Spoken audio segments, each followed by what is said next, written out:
Hi, Unpacked listeners. It's your host, Aislinn Green. If you listened to our September 12th episode, you know that Afar is celebrating its 15-year anniversary this year. I've been with the company for 10 of those years, and I love that Afar has always been rooted in the power of experiential travel.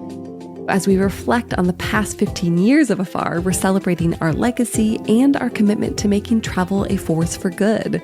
So, for the next 4 months, we're dipping into the archives of our other podcast, Travel Tales, which celebrates the life-changing power of travel. Many of the episodes you'll hear started out as a story in the print magazine, like this episode from Frances Lamb, a food writer and host of NPR's Splendid Table. Over several years, Frances became friends with Azalalina Eusope. She is a San Francisco-based chef who was born in Malaysia. And eventually she invited him to take a trip back to Malaysia with her, the first time she would be going home since she left. As they traveled together, Frances discovered the island's multicultural flavors, but he also discovered that for Azalalina, this was a bittersweet homecoming.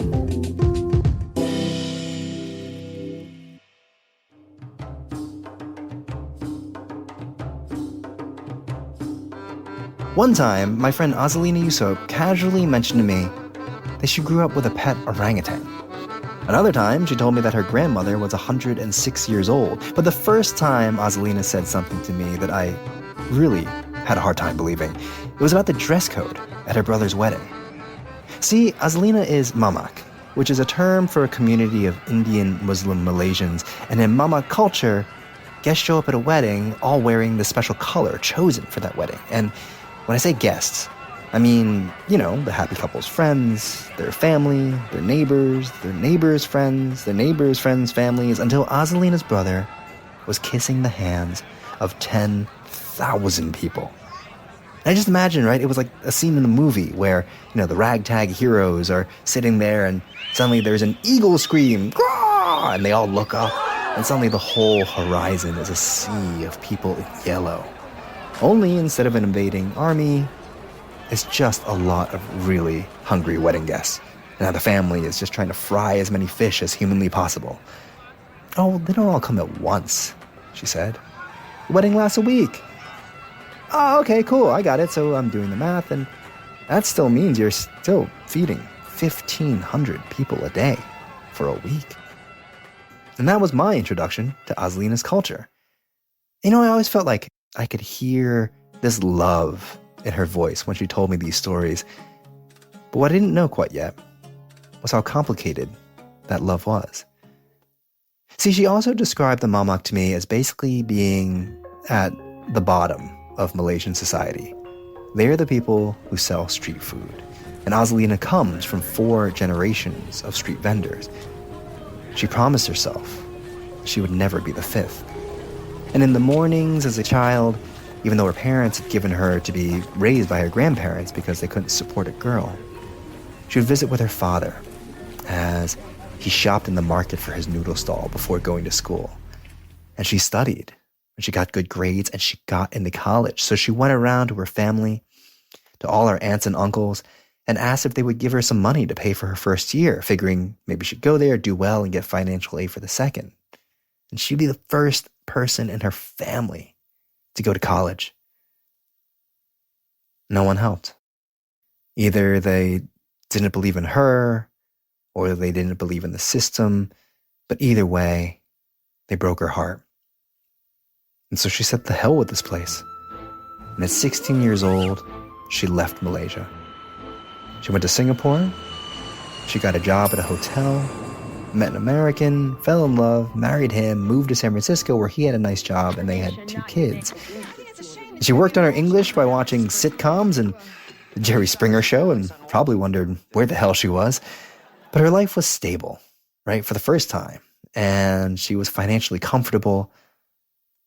But she eventually realized that she was miserable. She was lonely.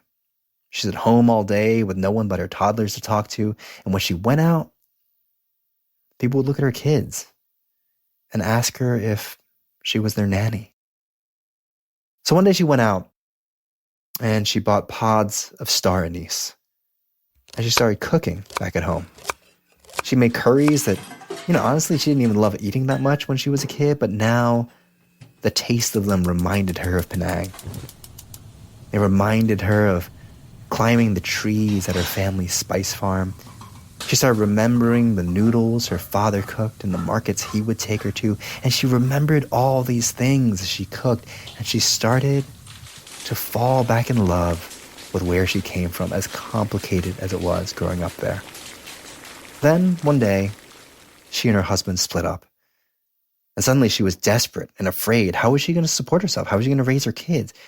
So Azalalina went and got her spices. So she made a pot of curry.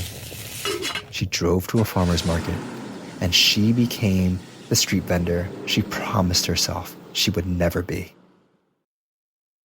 That was 10 years ago. Azalalina has 2 restaurants now. Her ex-husband helps run them.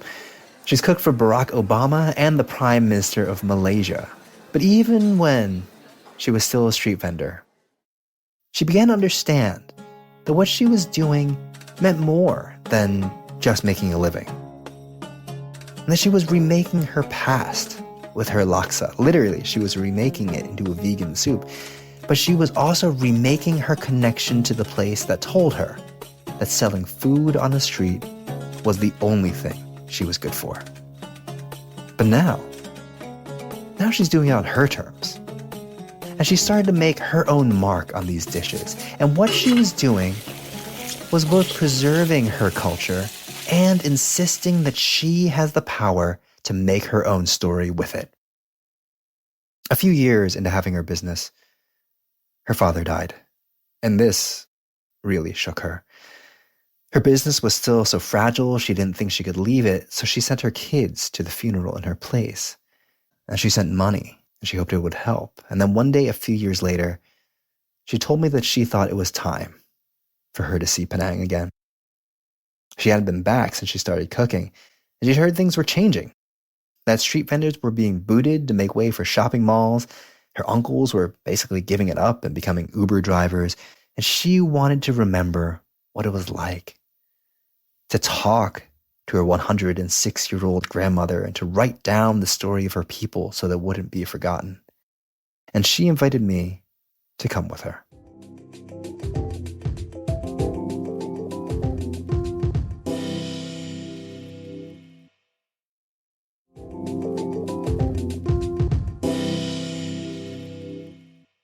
Azalalina arrived in Malaysia a few days before I did. And when she picked me up from the airport, as soon as I walked out of the airport, I smelled this sweet smell in the air. It was smoky and fruity and rich. Coconut husks, she told me. She waved her hand towards the hills where the sun was setting. People in the villages burned them to keep the mosquitoes away. And I was like, it's amazing, I said. Well, I'm glad you think it's amazing, she said to me. The next few days, we went on Azalalina's food and family memory tour. We were visiting vendors she loved and farmers. And at one point, Azalalina spotted some tables of fish drying in the sun. And she pulled the car over, and the shopkeeper took us around back where he and his wife make these salted dried fish by showering fish with salt in these massive primary colored tubs, the size of little kiddie pools. I felt like I was in an episode of Sesame Street, in an alternate universe. And it's like, oh yeah, the fish salter's a person in your neighborhood. That's a person you'll meet each day. This couple was 90 years old. They've been doing this their whole lives. But as they talked, they told us that their kids and their grandkids want nothing to do with this. And as we left, Azalalina said that, seeing these people do what they do makes my heart bloom. That was the phrase she used. But that it made her so sad to know these things are going away. We kind of continued like that for a few days. But at some point, I realized that it wasn't just the slow roll of time that was making her sad. And one night after dinner with her family, we went out for some street food for a little snack. And she sat there, just kind of glumly picking at her fish cakes. And then we talked.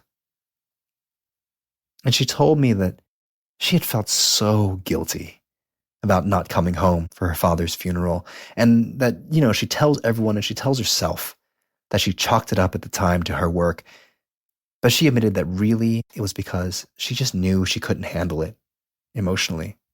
She'd always felt like a bad daughter for even leaving in the first place, and it turns out her family agrees with that. When I went with her to meet her grandmother, the grandmother whose stories she wanted so desperately to save, well, she was still so mad at Azalalina that she would barely even look at her.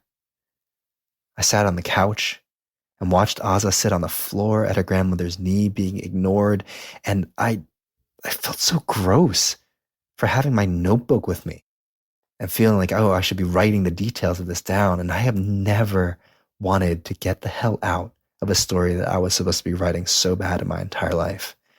And I realized, it's always hard to leave the place you call home.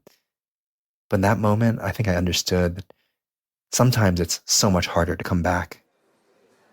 Another night, Azalalina's auntie and uncle took us to dinner at a restaurant. And one of the dishes was a tripe salad. And Azalalina took a bite, and then another. And I could see her getting excited. She smiled, and she kind of was like looking in the distance. I could see her brain was working. And then she said, I think I would skip the tomatoes, and I would add some roasted peanuts and some ginger buds and like a lot of herbs. And I could see her imagining the taste of this new dish as she spoke.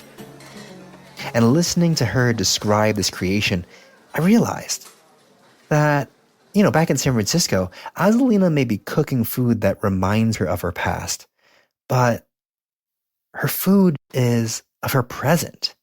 It's a product of her imagination and of the memories she chooses, not the memories she's saddled with. And if, the cliche holds that cooking is love, then some part of it must be about showing yourself love, right? Showing love for the story about yourself that you want to tell.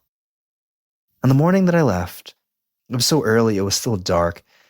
Azalalina took me to the market that her father used to take her to go shopping for his noodle stall. Her uncle Hamid came as well, and he is very serious about practicing the halal diet rules of Islam. And as we walked by a few butcher stalls with pigs about to become pork chops, it was definitely killing his vibe. But Azalalina looked up for a second and pulled my arm. The Chinese donut vendor. This guy was still there. This is the same guy that her father would buy treats from for her. And I watched him. He was kneading dough and slipping into boiling oil. And I watched the fritters pile up under a string of lights, and I offered to buy one for Azalalina. She smiled at me and she got excited, but then she took a look at her uncle, and he was clenching his teeth. He was like quietly freaking out about how totally not okay this place was. And she decided that she didn't want to upset him. And so we just left. And as we were walking back to the car, Azalalina slowed her step. And then she turned to me and said, "Oh, it's okay, Francis. I'm going to come back for it later."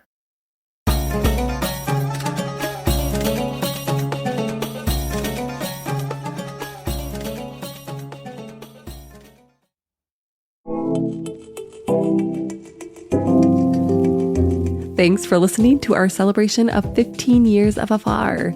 We have so much more to share. To dive in, visit afar.com/15. The link is in the show notes. We'll also include links to Azalina's restaurants here in San Francisco, to Francis's work, and to both of their social media handles. We'll be back on December 3rd with a celebration from literary Portugal.